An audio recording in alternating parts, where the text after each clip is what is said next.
फौजी की जिंदगी एक संघर्ष है, एक त्याग है। और ऐसा नहीं कि ये संघर्ष और त्याग तभी तक रहता है जब तक वो फौज में रहे, बल्कि ये संघर्ष, ये त्याग समय के साथ साथ उसके रिटायरमेंट तक भी जारी रहता है। हम बात कर रहे हैं उन रिटायर्ड फौजियों के बारे में जिन्हें सरहद पर एडजस्ट करने के बाद समाज में एडजस्ट करना एक जंग जैसा ही है, जिन्हें समाज शाबाशी तो देता है लेकिन साथ नहीं देता।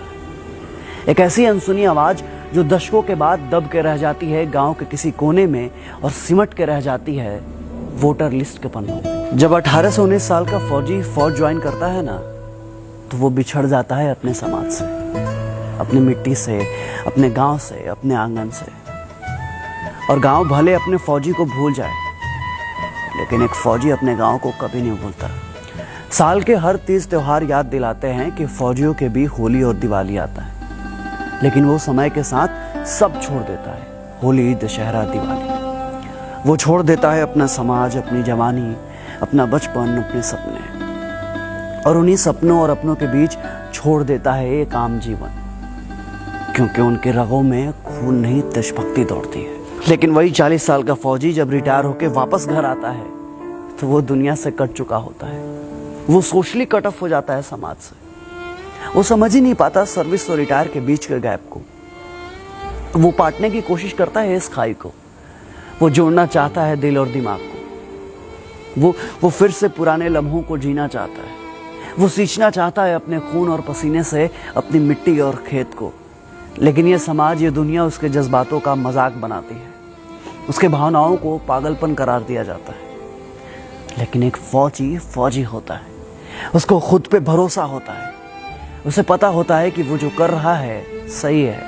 उसे तो आज भी लगता है कि दुनिया पूछेगी उसे कैंटीन की तरह और सर पे चढ़ा कर रखेगी रम की तरह। उसे तो आज भी लगता है कि दुनिया एक सर्विस की तरह है और यहाँ भी सारे काम फौज की तरह ईमानदारी से होते हैं। और ये भी एक कड़वा सच है कि दुनिया रिटायर्ड फौजियों को जगह नहीं देती साहब। वो बना के रखती है एक ऐसा गैप और राजनीति जिसका गणित आज तक किसी फौजी को समझ में नहीं आया, और उसकी इसी मासूमियत का फायदा सारी दुनिया उठाती है। पता है, जब दुनिया सो रही होती है नींद की आगोश में, तो वो तड़के सुबह उठ जाता है गाय भैंस को चारा डालने के लिए और निकल जाता है दूर कहीं गांव में टहलने के लिए। अब गांव में उसके कोई साथी संगाती नहीं होते हैं। वो बिल्कुल अकेला होता है कई जनों के बीच में, एक अजनबी की तरह, या यूँ कहें कि एक परदेसी की तरह। फिर वो बनाता है गांव के बच्चों को अपना साथी और काटता है उनके साथ रिटायरमेंट के बाद की बची हुई जिंदगी। वह सुनाता है बच्चों को उन्हें फौज और फौजियों के किस्से और दिखाता है उन्हें जमीन और लड़ाइयों के हिस्से। वो बांटता है अपना दुख दर्द और खोजता है उन पलों में अपना पल, क्योंकि फौजी अपने किस्से कहानियों को बार बार जीता है। एक फौजी अपने सिस्टम में इतना ट्रेंड होता है कि वो किसी भी मिट्टी, किसी भी मौसम में खुद को ढालने की क्षमता रखता है। लेकिन न जाने हमारे समाज की ऐसी मानसिकता क्यों है कि रिटायरमेंट के बाद एक फौजी को सिक्योरिटी गार्ड से ज्यादा काबिल समझा ही नहीं जाता है। कभी ओसारे में बैठ उन रिटायर फौजियों को देखिए और उनकी आंखों से छलकते जीवन के संघर्ष को देखिए। ऐसा लगता है कि बचपन की उम्र में रिटायर वो फौजी अभी भी वो अपना बचपन ढूंढ रहा है। वो देख रहा होता है कि शायद अभी भी रेलवे स्टेशन पर कोई घर से आ जाए और पूछे उसका हाल और देश दुनिया का समाचार। लेकिन सच्चाई भी यही है दोस्त कि रिटायरमेंट के साथ ही दुनिया की इंसानियत भी रिटायर हो जाती है। जब तक वो बैरक में रहता है तब तक उससे किसी को कोई दिक्कत नहीं होता। लेकिन फौजी जैसे रिटायरमेंट के बाद वापस घर आता है तो कभी कभी उसके खुद के बच्चे भी डांट देते हैं कि क्या पापा, सुबह सुबह खटर पटर क्यों करते रहते हैं? मेरे आपको नींद नहीं आती तो हमारी नींद क्यों खराब करते हो? अब उन्हें कौन समझाए कि तुम्हें अच्छी नींद आ जाए, इसी चक्कर में मेरी आती हुई नींद भी चली जाती है। फिर मैं इस कोशिश में कामयाब हो जाता हूँ कि तुम्हें मेरी परेशानियों का एहसास नहीं है।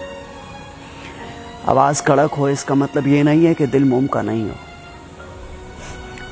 पर यह जमाना कैसे समझ पाएगा कि फौजी की सुबह के खटर पटर में फौजी अपने फौज की जिंदगी की खनक को ढूंढना चाहता है।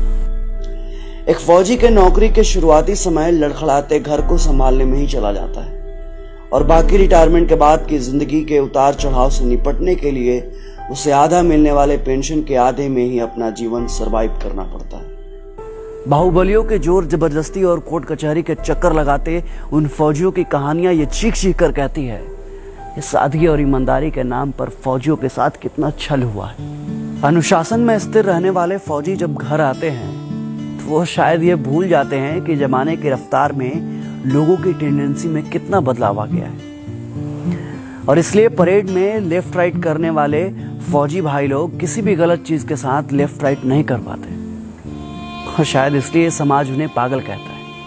हाँ, फौजी लोग ना पागल होता है, और उनके पागलपन का अंदाज आप नहीं लगा सकते, क्योंकि वो उनका पागलपन ही है जो कठिन से कठिन परिस्थितियों में भी वो कभी दो तरफा नहीं सोचते। और ये पागलपन और जुनून चाहिए एक फौजी को, क्योंकि सियाचिन, द्रास और कार्निक जैसे जगहों पर आम इंसान नहीं बल्कि एक जुनूनी फौजी ही सरवाइव कर पाता है।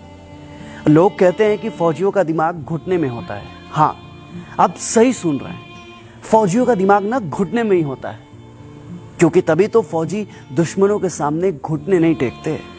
और एक बात और, ज्यादा दिमाग वाले लोग ना सिर्फ मच्छरदानी ही संभाल सकते हैं, दुश्मन का मोर्चा नहीं। फौजियों के पास दिमाग नहीं होता, तभी तो वो -30 डिग्री सेल्सियस पर भी प्लस माइनस नहीं सोचते। एसी में रहकर जैसलमेर की गर्मी आप नहीं समझ पाएंगे साहब, और आप दिमाग की बात करते हैं। फौजी की जिंदगी में अनुशासन, ईमानदारी और अपने खून पसीने की कमाई का आत्मसम्मान उसके अंदर कूट कूट कर भरा होता है। उसकी पाई पाई में सियाचिन की सर्दी और जैसलमेर की गर्मी का कतरा कतरा मौजूद होता है। सर्विस से डिस्चार्ज होने के बाद जब वो अपने पैसे को सही समय और सही जगह पर खर्च करता है तो लोग उसे कंजूस कहकर उसके पसीने का मजाक उड़ाते हैं। जब वो किसी ऑफिस में घुसकर बाबू लोगों से घूस लेने का विरोध करता है तो लोग उसे बेवकूफ समझते हैं, लेकिन लोग जब अपने गिरेबान में झांक कर देखेंगे ना, तब उन्हें मालूम चलेगा कि असल में बेवकूफ कौन है। और अंत में जब मैं सोचता हूं कि वो जो अपनी जवानी कुर्बान करता है, जो तपस्या और त्याग करता है, आखिरकार उसे मिलता क्या है? बस थोड़ा सा रिस्पेक्ट और थोड़ी सी पेंशन, जिसे पाने के लिए वो बैंक के लाइन में घंटों खड़ा होता है सोच बुध खोकर। वो एक सर्विसमैन का कोटा, वो कैंटीन की बातें जहां वो 4 पैसे बचाने के लिए पूरे दिन एक पैर पर खड़ा होता है। वो ट्रेन के दरवाजे के बगल में खड़ा वेटिंग लिस्ट वाला फौजी, जिसका फोटो जनता तो खूब शेयर करती है, लेकिन कोई उसके साथ सीट शेयर नहीं करता। कहते हैं ना दोस्त कि जिंदगी को कम समय में जीना हो तो फौजी बनिए, क्योंकि देश के लिए दीवानापन दिल से फौजी बनने के बाद ही आता है। बातें तो खूब होती है 15 अगस्त और 26 जनवरी के दिन। लोगों में देशभक्ति का ज्वार उठता है जो कुछ ही दिन बाद भाटा की तरह शांत हो जाता है। समाज में फौजी होना एक गर्व का विषय है, पर खुद के लिए क्या, ये फौजी अंत तक नहीं समझ पाता। फौजी ना सब समझने की कोशिश करते हैं, लेकिन ये समाज उनको कब समझेगा? कब समझेंगे लोग उनकी भावनाओं को, उनके जज्बातों को, उनके द्वारा किए गए उनके जीवन में त्याग और तपस्या को?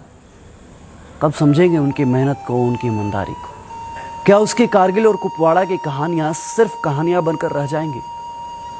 एक फौजी के लिए फौज और जिंदगी दोनों एक ही बात है। फिर समाज के लिए फौज और फौजी दो अलग अलग हैं, ऐसा क्यों? क्या समाज में फौजी की शून्यता है, या फिर फौजी समाज का हिस्सा ही नहीं है? फिर क्यों समाज में रिटायर्ड फौजियों के लिए जज्बातों की शून्यता है? ये सारे सवाल समाज से हैं, और सनद रहें, समाज का हिस्सा आप भी हैं। सोचिएगा जरूर। जय हिंद, जय भारत।